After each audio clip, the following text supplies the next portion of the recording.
Olá pessoal, eu estou aqui de volta com mais um resumão do Ed Farmácia sobre tudo o que está acontecendo, a pandemia do coronavírus e os impactos disso no varejo farmacêutico. Eu espero que vocês tenham tido uma boa semana. Posso dizer que foi uma semana um pouco mais tranquila, mas também uma semana muito importante, com decisões importantíssimas para todo o setor farma. A primeira delas foi em relação ao adiamento do reajuste de medicamentos. A medida provisória 933, publicada no dia 1º de abril, já era aguardada, já havia se falado muito sobre isso no setor e realmente ela aconteceu. A medida provisória 933, ela adiou por 60 dias o reajuste dos medicamentos. Antes disso, algumas redes, algumas farmácias já tinham anunciado que não iam repassar o reajuste de medicamentos em função de todo o momento que se vive. E realmente não vai ser preciso, porque o governo decidiu adiar isso. O Sindusfarma, que é o sindicato que representa a indústria farmacêutica, ele decidiu não se pronunciar, porque não foi consultado, segundo ele, não foi consultado pelo governo. E uma coisa que está preocupando muito o varejo nesse momento é como que esse adiamento vai refletir nas ações da indústria farmacêutica e da distribuição. Provavelmente, espera-se que os dois setores da cadeia, eles cortem os descontos. A indústria corta o desconto para o distribuidor e o distribuidor corta o desconto que passava para o varejo e o varejo fatalmente tem que cortar o desconto que passa para o consumidor final. E isso vai impactar também o mercado de uma forma geral. É uma especulação, viu, gente? É uma discussão, uma hipótese. Não se sabe se a indústria vai fazer isso. Eu até tentei falar com uma grande indústria durante a semana, depois dessa medida, mas ela também não quis se pronunciar. Então vamos aguardar para ver como que o mercado vai reagir diante do adiamento do reajuste por 60 dias. Uma outra medida provisória publicada também no dia 1º de abril foi a medida que está sendo chamada de MP da manutenção do emprego e da renda, que foi a medida provisória 936. O que ela prevê na prática? Que as empresas poderão reduzir a jornada de trabalho e o salário dos seus funcionários para não demitir ou então chegar a uma suspensão temporária de contrato por 60 dias.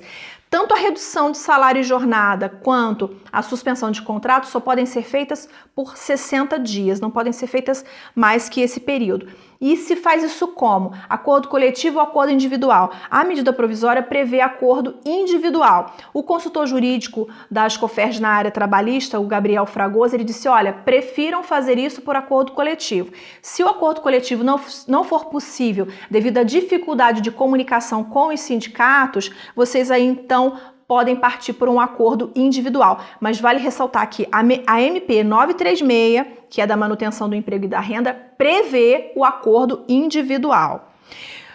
Ontem, na sexta-feira, nós fizemos uma live sobre esse assunto e eu quero sugerir que vocês assistam essa live. Ela está disponível aqui mesmo no canal da Ascoferj. Nós conversamos com o Gabriel Fragoso, que é o advogado, consultor jurídico, e também com o Bruno Moura, que é um contador especialista no canal Farma. E o papo foi muito bom, muito esclarecedor.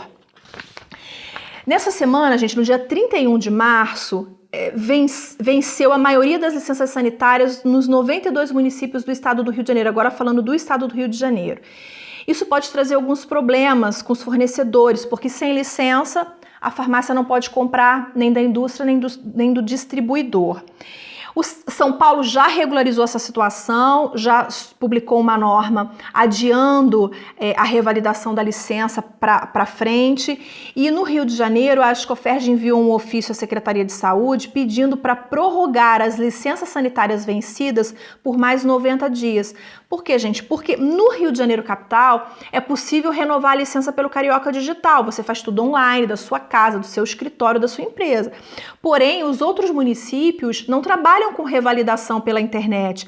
A pessoa precisa ir, o empresário ou o funcionário, seja quem for, precisa ir até a sede da Vigilância Sanitária renovar a licença. E as vigilâncias não estão funcionando, quer dizer, ou se não estão funcionando totalmente, estão em parte. E existe a recomendação de isolamento social, de não sair de casa. Então fica muito difícil renovar uma licença sem poder ir ao local para fazer essa renovação.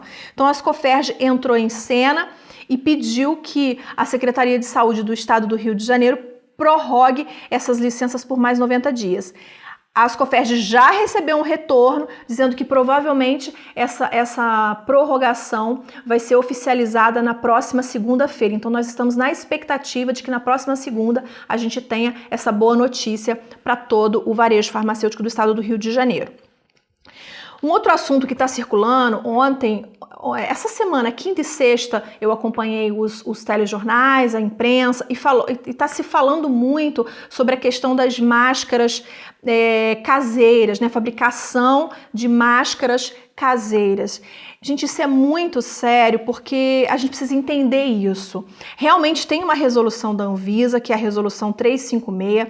Essa resolução, ela flexibilizou a produção de máscaras e luvas por empresas, sem que essas empresas tenham que ter autorização expressa da Anvisa para fazer essa produção. É isso. Agora, se a farmácia quer comprar máscaras e luvas de empresas caseiras, ela precisa saber o seguinte: essa empresa ela precisa ser legalizada, tem que ter um CNPJ, tem que emitir nota, a farmácia tem que comprovar de onde comprou essa mercadoria, né? Então, assim, tá tudo liberado? Não, não está tudo liberado. Existe uma flexibilização dos fabricantes caseiros, eles não precisam. Fabricantes caseiros, assim, não estou falando de fabricação de fundo de quintal. Eu estou falando que as empresas não precisam de autorização expressa da Anvisa para fazer máscara e luva neste momento. Porém, elas têm que vender com nota fiscal. Elas têm que seguir, por exemplo, os padrões da ABNT. Ela não pode fazer a máscara de qualquer jeito. Então, deem uma olhada nessa RDC 356, é uma sugestão do nosso consultor jurídico Gustavo Semblano, para que você compre máscaras, mas não coloque a sua empresa nem o seu cliente em risco. Isso é muito importante. No site da Ascoferj tem um artigo que eu mesma escrevi sobre isso, sugiro que vocês acessem e façam a leitura. Numa conversa também mais cedo com o nosso consultor jurídico, com o Gustavo Semblano, ele destacou para mim as mudanças mais relevantes que aconteceram durante a semana, e eu vou destacar algumas para vocês. Lei estadual no Rio de Janeiro, Lei 8.784, saiu na manhã de ontem, sexta-feira, 3 de abril. O que essa lei estadual determina? Que o estabelecimento de saúde privado deve exibir a tabela de preços dos serviços farmacêuticos para os clientes. Então, se a sua farmácia presta serviço farmacêutico, coloca uma tabela lá dizendo quanto custa cada serviço farmacêutico. Isso no Rio de Janeiro, tá? No estado do Rio de Janeiro, o governador prorrogou por mais 15 dias as restrições de circulação, de abertura de comércio. Ele fez essa restrição por meio do decreto 47006. Os textos são os mesmos dos decretos anteriores, porém, ele prorrogou por mais 15 dias o fechamento de todo o comércio. A Receita Federal soltou uma instrução normativa, a instrução 1930, prorrogando o prazo para entrega da declaração de imposto de renda para 30 de junho. Uma informação muito importante. Vocês aí vão ter mais tempo para se organizar, porque está todo mundo muito confuso, muita informação, então a Receita Federal prorrogou esse prazo. Gente, ao longo dessa última semana, nós tivemos também outros prazos prorrogados para diversos tributos federais e estaduais. Enfim, sugiro que vocês entrem no site do Ministério da Economia e no site da Secretaria da Fazenda de cada estado, se você não é do Rio de Janeiro, para consultar quais foram esses prazos, quais foram esses tributos prorrogados. Isso vai dar um fôlego para o caixa da sua farmácia. Eu estou com uma pesquisa muito interessante aqui da Cielo, já para encerrar. Essa pesquisa ela fala dos impactos econômicos da Covid-19 no varejo. Para vocês terem uma ideia, no dia 23 de março, o faturamento das farmácias no Brasil todo, no débito havia crescido 15% e no crédito 13%. O e-commerce, ao contrário, estava com um crescimento negativo de 4%. No relatório do dia 29 de março, o faturamento no débito das farmácias caiu 10% e no crédito caiu 6%. E o e-commerce subiu 79%. Olha que oportunidade. Então, farmácias e drogarias, atenção à oportunidade de venda pela internet. Isso está crescendo muito. Olha que virada. Gente, para fechar, a gente estava aguardando uma publicação da Anvisa sobre os testes rápidos em farmácias e drogarias, inclusive liberando o teste para diagnóstico de Covid-19, mas a semana acabou e a Anvisa não publicou nada sobre esse assunto. Eu espero que tenha esse resumão ajude a todos vocês aí a entender esse emaranhado de acontecimentos, e desejo que a nossa próxima semana seja de muita saúde, muita paz, que a gente possa sair dessa o mais rápido possível. Ok, gente? Compartilhem esse conteúdo, curtam, deixem o seu comentário, a sua sugestão de pauta, de assunto que a gente vai tentando abordar da melhor maneira possível, viu? Obrigada, muita paz, muita luz, a gente se vê na próxima semana. Tchau!